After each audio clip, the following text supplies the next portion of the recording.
अस्सलाम वालेकुम। उम्मीद करती हूँ आप सब खैरियत से होंगे।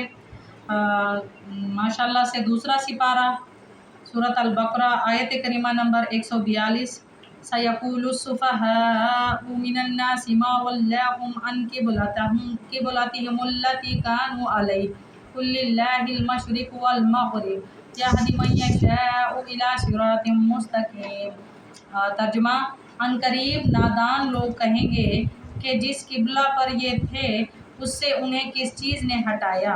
आप कह दीजिए कि मशरिक़ और मग़रिब का मालिक अल्लाह ताला ही है, वो जिसे चाहे सीधी राह दिखा दे, जिसे चाहे हिदायत दे दे।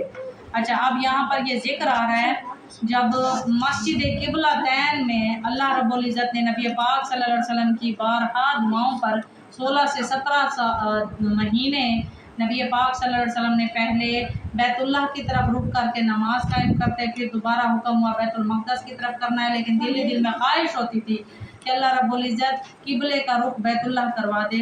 तो अल्लाह रब्बुल इज़्ज़त ने नबी पाक सल्लल्लाहु अलैहि वसल्लम की इस ख्वाहिश को कबूल फरमाया। मस्जिद क़िबलतैन मदीना में इस वही का नुज़ूल होता है और अल्लाह रब्बुल इज़्ज़त फरमाता है आगे चल के सूरत बकरा में दोबारा इसकी बात भी आएगी कि आप अपना रुख आप बैतुल्लाह की तरफ फेर दें, तो ये जिक्र आएगा। और जब हज़रत सल्लल्लाहु अलैहि वसल्लम मक्के से हिजरत करके मदीना तशरीफ़ ले गए तो 16-17 महीने तक बैतुल मक़दस की तरफ रुख करके नमाज़ पढ़ते रहे। दारा हालांकि आप सल्लल्लाहु अलैहि वसल्लम की ख्वाहिश थी कि खाना काबा की तरफ रुख करके नमाज़ पढ़ी जाए जो किबला इब्राहिमी है, इसलिए आप सल्लल्लाहु अलैहि वसल्लम की दुआ बार बार ये फरमाते थे और आसमान की तरफ नज़र करते थे। बिलाखिर अल्लाह ताला ने तहवील किबला का हुक्म दे दिया, जिस पर यहूदियों और मुनाफिकीन ने शोर मचा दिया। हालांकि नमाज अल्लाह की एक इबादत है और इबादत में आबिद को जिस तरह हुक्म होता है उसी तरह वो करने का पाबंद होता है, ठीक है। तो इसलिए जिस तरफ अल्लाह ने रुख फेर दिया उस तरफ फिर जाना ज़रूरी था। इलावाज़ी जिस अल्लाह की इबादत करनी है, मशरिक मगरिब सारी जहतें सारे अतराफ उसी के ही है। जब उसने हुक्म दे दिया तो हमने उस तरफ फिरना ही फिरना। इस पर एतराज़ किस चीज़ का है? इस पर एतराज़ उनको अपने इस चीज़ का आ रहा था कि नहीं, जिस तरफ से हमारे किबले का रुख था बस वहीं रहता, ये नए किबले का रुख ना है, क्योंकि हमारा दीन इब्राहिमी है, हम दीन इब्राहिमी के फॉलोअर्स हैं। नबी पाक सल्लल्लाहु अलैहि वसल्लम की ये ख्वाहिश थी कि मेरे बाबा जान ने बैतुल्लाह को जिस तरह कायम किया तो बैतुल्लाह किबला का रुख बन जाए। तो आगे आता है दूसरी आयत करीमा नंबर 143 वकज़ालिका जअलनाकुम उम्मतन वसतन लितकूनु शुहदाअ अलन्नासि व यकूना रसूलु अलैकुम शहीदा वमा जअलनल क़िबलतल्लती कुन्ता अलैहा इल्ला लिनअलमा मन यत्तबिउर रसूला मिम्मन यनक़लिबु अला अक़ीबैहि व इन कानत लकबीरतन इल्ला अलल्लज़ीना हदल्लाह वमा कानल्लाहु लियुदिअ ईमानकुम इन्नल्लाहा बिन्नासि लरऊफ़ुर रहीम। तर्जुमा, हमने उसी की तरह तुम्हें आदिल उम्मत बनाया, हमने उसी तरह तुम्हें आदिल उम्मत बनाया ताकि तुम लोगों पर गवाह हो जाओ और रसूल मुकर्रम सल्लल्लाहु अलैहि वसल्लम तुम पर गवाह हो जाएं।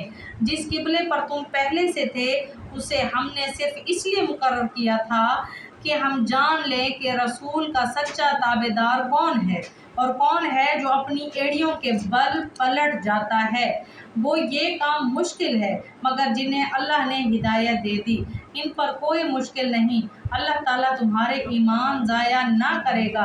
अल्लाह ताला लोगों के साथ शफ़क़त और मेहरबानी करने वाला है। यहाँ पर जैसे यहूद व नसारा को तकलीफ़ शुरू हुई, उन्हीं की तकलीफ़ पर अल्लाह रब्बुल इज़्ज़त ने इन आयत करीमा का नुज़ूल फरमाया और फरमाया कि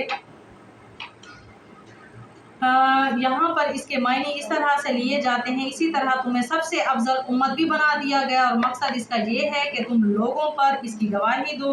दूसरे मुकाम पर भी लियकून रसूल शहीदन अलैकुम व तकूनु शुहदाअ अलन्नास सूरत अल हज आयत करीमा नंबर 78 रसूल पर तुम और तुम लोगों पर गवाह हो, रसूल तुम पर और तुम लोगों पर गवाह हो। इसकी वजाहत बाज़ हदीस में इस तरह से आती है कि जब अल्लाह ताला पैगम्बरों से क़यामत वाले दिन पूछेगा कि तुमने मेरा पैगाम लोगों तक पहुंचाया था, वो इस बात में जवाब देंगे, इस बात में यानी हाँ में जवाब देंगे।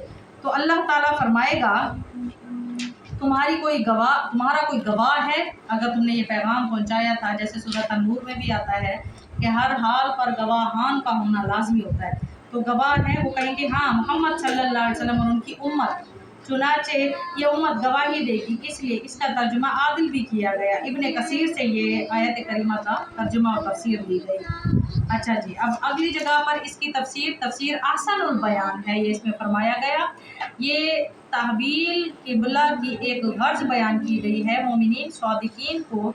तो रसूल सल्लल्लाहु अलैहि वसल्लम की इशाराए अबरू के मुंतज़िर रहा करते थे, यानी जैसे नबी पाक सल्लल्लाहु अलैहि वसल्लम हुक्म फरमाते उस पर तो कोई दो राय ही नहीं होती, हमारी तो बात कोई मायने नहीं रखती थी। अतीउल्लाह व अतीउर रसूल, जैसे नबी पाक सल्लल्लाहु अलैहि वसल्लम ने हुक्म दिया मतलब वो अल्लाह का हुक्म है, उसी सूरत हमने वो काम लाजमी करना है, उस पर कोई बात नहीं। मगर मुनाफिक उस पर अड़ियाँ डालेंगे, जिनकी एड़ियों पर फिर जाने का अल्लाह ने कुरान पाक फुरकान हमीद में बता दिया।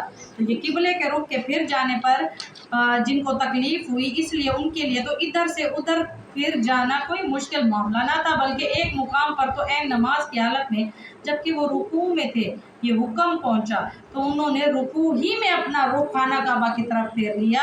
ये मस्जिद किबलतैन जिसका मैंने अभी जिक्र किया आपके सामने, यानी वो मस्जिद जिसमें एक नमाज दो किबलों की तरफ रुख करके पढ़ी गई कहलाती है।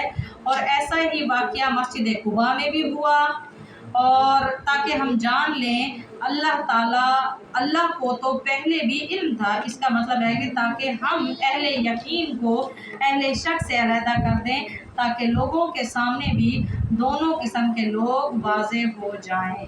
ठीक है, आमनतु बिल्लाहि सदक़ल्लाहुल अज़ीम। कल इंशाअल्लाह अगले टॉपिक के साथ पेश खिदमत होंगे। अस्सलाम।